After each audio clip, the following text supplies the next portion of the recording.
Hey, it's Clay, and this will be a video chart on ticker symbol FRED. We will take a look at the 30-minute time frame.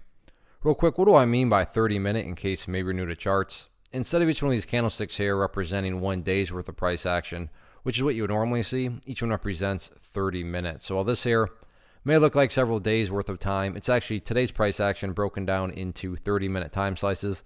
I like through this time frame, and it's a good job of telling the quote-unquote story of the price, and then makes mapping out levels of support and resistance a bit easier to see.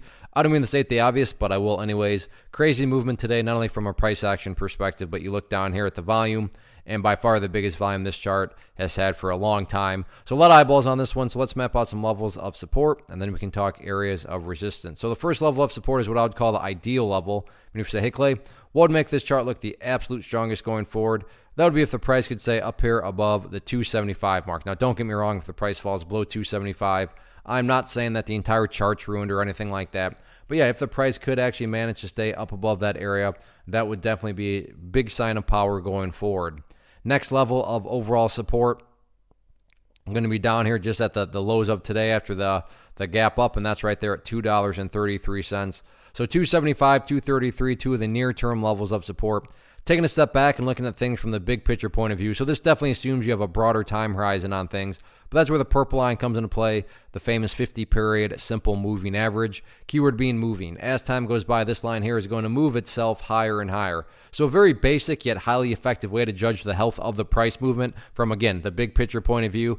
Just watch that purple line. As long as the price stays above that line, as the line itself moves higher and higher, then the bulls are in full health, the bulls are in full control. How are you going to best visualize that? No questions asked. Sure, staying up above 275 would be great, but big picture of it all, as long as the price is above that purple line, then the bulls 100% own the chart. As far as levels of resistance are concerned, I'm not even going to touch on those right now because in my opinion, top priority by far is not breaking levels of resistance. It's all about just going through some healthy consolidations now and building higher bases, because as long as higher bases are being built higher and higher over time, then that's how long-term uptrends are constructed. So focus on building those higher lows and then just sit back and let the trend do its thing.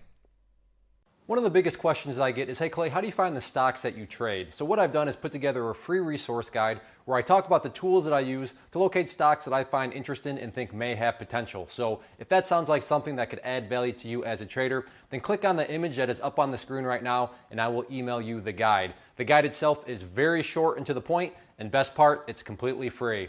Thanks for watching the video. Let me know if you have any questions.